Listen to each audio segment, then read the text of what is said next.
নমস্কার, বিজনেস বাতে সোমনাথের সাথে এই এপিসোডে আপনাদের সকলকে স্বাগত জানাই। আমরা আলোচনা আগে 2-3টে এপিসোডে কেন্দ্রীভূত রেখেছিলাম মমতা বন্দ্যোপাধ্যায় এবং তার ক্ষমতায়নকে কেন্দ্র করে। আজ আপনাদের একটু মমতা বন্দ্যোপাধ্যায়ের যে ক্ষমতায়নকে কেন্দ্র করে যে তার ব্যাপ্তি, সেই দিকের কথায় যাচ্ছি। তৃণমূল কংগ্রেসে আগামী দিনে আমরা বেশ কিছু রাজনীতিবিদকে হয় ফিরে আসতে দেখব, অথবা আমরা এর সঙ্গে সঙ্গে নতুন কিছু মুখকেও উঠে আসতে দেখব। তার প্রক্রিয়া ইতিমধ্যে শুরু হয়ে গেছে। বিতর্ক, বিবাদ, বিসংবাদ চলছে এবং তার মধ্যে আমরা ইতিমধ্যেই বাংলার বিভিন্ন প্রান্ত থেকে, সেটা উত্তরবঙ্গ হোক বা দক্ষিণবঙ্গ, আমরা কিন্তু এই বার্তা পেতে থাকব যে অনেক নেতা নেত্রী তৃণমূল কংগ্রেসে ফিরছেন বা ফিরতে চাইছেন। আমি এই মুহূর্তে কিন্তু বসে আছি উত্তরবঙ্গে আলিপুরদুয়ার শহরে, এবং সবথেকে বড় কথা হলো, যেহেতু এটা আমরা লাইভ করছি না, আগামী 48 ঘন্টার মধ্যে আমাদের এই এপিসোড আপনারা দেখতে পাবেন।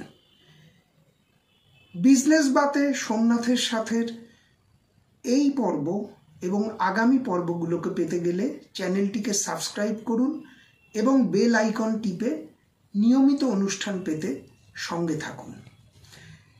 উত্তরবঙ্গের আমরা যেমন জন বার্লার ক্ষোভ ইতিমধ্যেই কিন্তু দেখতে পাচ্ছি, একইভাবে এই অনুষ্ঠান যখন রেকর্ড করা হচ্ছে, আমরা ধরে নিচ্ছি যে জন বার্লার ফিরে আসার পথ কিছুটা হলেও কিন্তু প্রশস্ত হয়েছে তৃণমূল কংগ্রেসের অন্দরমহল থেকে।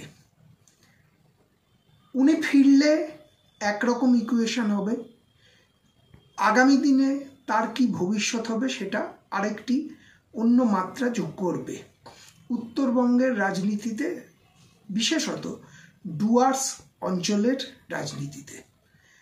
দক্ষিণবঙ্গে ইতিমধ্যেই কিন্তু একজন প্রভাবশালী নেতার ইঙ্গিত মিলছে যে তিনিও কিন্তু তৃণমূল কংগ্রেসে ফিরে আসতে চলেছেন বা চাইছেন। অবশ্যই এখনো অবধি যে খবর, তিনি কিন্তু বিজেপির ঘর থেকে ফিরছেন। এর পেছনে একটা বিশাল অর্থনীতির অঙ্কও কিন্তু আছে, কারণ তিনি শিল্পাঞ্চলের নেতা। এখনো পর্যন্ত আমাদের কাছে যেটুকুনি তথ্য এসে পৌঁছেছে, সুতরাং বুঝতেই পারছেন যে 2026কে মাথায় রেখে শিল্পাঞ্চলে তৃণমূল কংগ্রেস নিজের মাটিকে আরও শক্ত করার একটা পরিকল্পনা ইতিমধ্যেই শুরু করেছেন। একে একে জেল থেকে কিন্তু ফেরত আসছেন মমতা বন্দ্যোপাধ্যায়ের অর্থাৎ তৃণমূল কংগ্রেসের পুরনো সৈনিকরা। ইতিমধ্যেই জ্যোতিপ্রিয় মল্লিক এসেছেন। পার্থ চট্টোপাধ্যায় আসাটা সময়ের অপেক্ষা বলে বিশেষজ্ঞদের অনেকে মনে করছেন। এবং এই যে শিল্পাঞ্চলে মমতা বন্দ্যোপাধ্যায় যে মাটিটাকে আরও শক্ত করে ধরতে চাইছেন, এর সঙ্গে আগামী দিনে শিল্পায়নের, ব্যবসার, বাণিজ্যের একটা অঙ্কও কিন্তু কাজ করছে।